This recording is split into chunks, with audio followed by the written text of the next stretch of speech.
a queda no buraco negro. Aí tem uma coisa muito legal da gente falar. Eu faço a pergunta várias vezes quando eu faço palestra, né?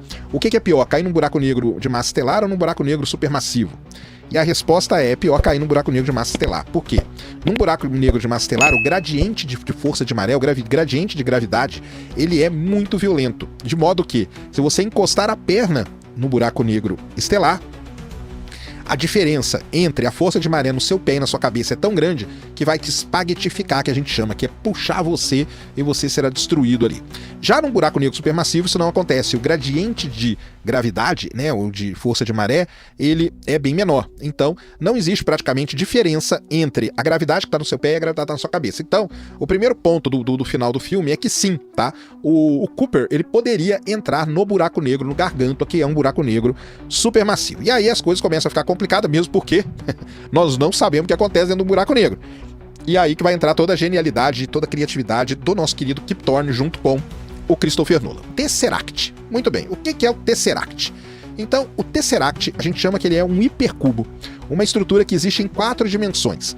Só que nós não conseguimos visualizar. Por que a gente não consegue? E aí tem uns conceitos muito interessantes. Nós, seres humanos, somos seres tridimensionais. Então a gente só tem 3 dimensões espaciais: profundidade, largura e comprimento. Não tem outra dimensão, nós não conseguimos visualizar uma outra dimensão, nosso cérebro não está pronto para isso. Então a gente só consegue ver 3 dimensões. Por isso que nós nunca vamos conseguir ver um hipercubo em 4 dimensões. Não tem nem como, não vai nem sentido isso acontecer. Mas é isso que acontece, tá? Mas é isso que acontece. Então, o Tesseract pra gente não vai, nós não vamos conseguir ver. Agora a grande questão é, como que esse Tesseract apareceu lá? O Kip Thorne colocou aquilo ali do nada? Como que isso aí apareceu ali para poder salvar, na verdade, não só o Cooper, mas salvar também o planeta Terra? E aí nós temos que entrar em algo um pouquinho mais complexo, que é o que o Kip Thorne entrou, que é na parte da teoria de cordas. Na teoria de cordas, o universo observável, o universo em que a gente vive, ele seria considerado uma fatia ou uma membrana dentro de um espaço de dimensões superiores. E para lembrar para vocês que a teoria de cordas ela precisa de 10 a 11 dimensões para poder funcionar da maneira como ela está ali descrita, tá?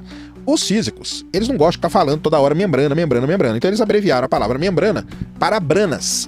Então você pode procurar isso como teoria de cordas ou teoria de branas, tá? Mas nada mais é isso, que o universo ele seria uma membrana, uma fatia dentro de um espaço de dimensões muito superiores, tá? Esse espaço de dimensões superiores, onde a brana está inserida, os físicos dão um nome para ele. Eles chamam isso de bulk, beleza? Então vamos tentar imaginar agora. É a mesma coisa pensar. Imagina que uma folha seria o nosso universo, uma folha seria a brana, seria o nosso universo, e ela flutuando num espaço tridimensional, esse espaço tridimensional seria o que a gente chama de bulk, tá? No caso do interestelar, o bulk ele tem 5 dimensões, sendo 4 delas espaciais e uma temporal. E onde está inserida a nossa brana? A nossa brana é quadridimensional, 3 dimensões espaciais e uma temporal. Então é este que é, vamos dizer assim, todo o arcabouço que o Kip Thorne monta no filme. Tudo isso parece uma doideira muito grande, né? Tá falando de brana, de teoria de cordas e tudo mais. Mas não é. Porque a cosmologia de branas, né? Assim, a teoria de cordas ela nunca foi comprovada. Nós não temos a parte observacional dela, aí nem experimental. Mas a parte teórica dela está bonitinha, tá?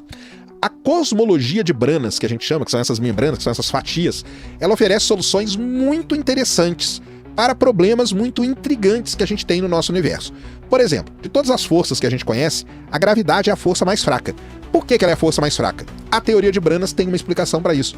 Porque a gravidade seria a única força que ela conseguiria vazar por dimensões superiores. E por isso ela seria fraca, porque na verdade o que sobra aqui pra gente é só um pouquinho da gravidade. O resto da gravidade ele vazou em várias outras dimensões. Olha que coisa interessante. Nesse bulk existiriam os seres de bulk.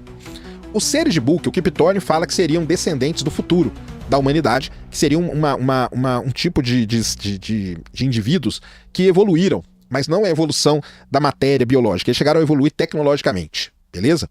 Eles adquiriram uma dimensão espacial extra, e eles não seriam compostos dessa matéria normal, eles seriam compostos de matéria, de energia, e não seria visto como a gente vê eles. Por quê? Não seria visto como você vê uma pessoa. Se é uma pessoa, você está numa sala, se uma pessoa entra na sala, você vê aquela pessoa andar. Por quê? Porque aquela pessoa tem a sua mesma dimensão. Agora imagina que você está vendo coisas de dimensões extras, você não veria, mas você poderia sentir a presença através de efeitos o quê? Gravitacionais. Essa que é toda a parada. E seriam esses seres de bulk que teriam criado o Tesseract. E o Tesseract, na verdade, ele seria nada mais, nada menos do que uma interface de comunicação. E essa interface usaria o que para se comunicar? Qual é a única força que vaza por todas as dimensões? A gravidade. Então usaria a gravidade para se comunicar. E como que esses seres de Book criariam o tal do Tesseract? Aqui entra uma outra parte que também é toda ela embasada cientificamente. Os seres de Book, eles teriam acesso às chamadas flutuações do vácuo quântico. O vácuo quântico, né, diferente do vácuo aqui nosso, o vácuo quântico ele está fervilhando de atividade quântica. E os seres de Book eles conseguiriam manipular essa matéria exótica e criariam não só o Tesseract, mas também o buraco de minhoca no interestelar. Por quê? Porque hoje, para a gente ter um buraco de minhoca do jeito que a gente conhece na física, a gente teria que ter massa negativa. E como que a gente tem massa negativa? Só se a gente tiver um tipo de matéria que a gente chama de matéria exótica. Só que esse tipo de matéria exótica não existe nas nossas dimensões, mas em dimensões superiores ele pode existir. E os seres de Book, eles poderiam manipular essa matéria exótica, criar o buraco de minhoca e criar o Tesseract. Tanto que, no filme, na hora que eles estão atravessando o buraco de minhoca, parece que eles veem seres passando, mas eles não entendem muito bem, porque é como se fosse uma fatia tridimensional de seres de dimensões superiores. E aqueles seres que passam ali quando eles estão entrando seriam o eles, que eles falam no filme, que nada mais são o eles, que seriam esses seres de Book, os seres dessa dimensão superior, dessa dimensão extra. Então, quando o Cooper ele encontra o Tesseract, e ele vê que com o Tesseract ele consegue manipular a gravidade em todas as dimensões, ele começa a pensar como que ele vai fazer isso. E aí ele vem uma ideia genial.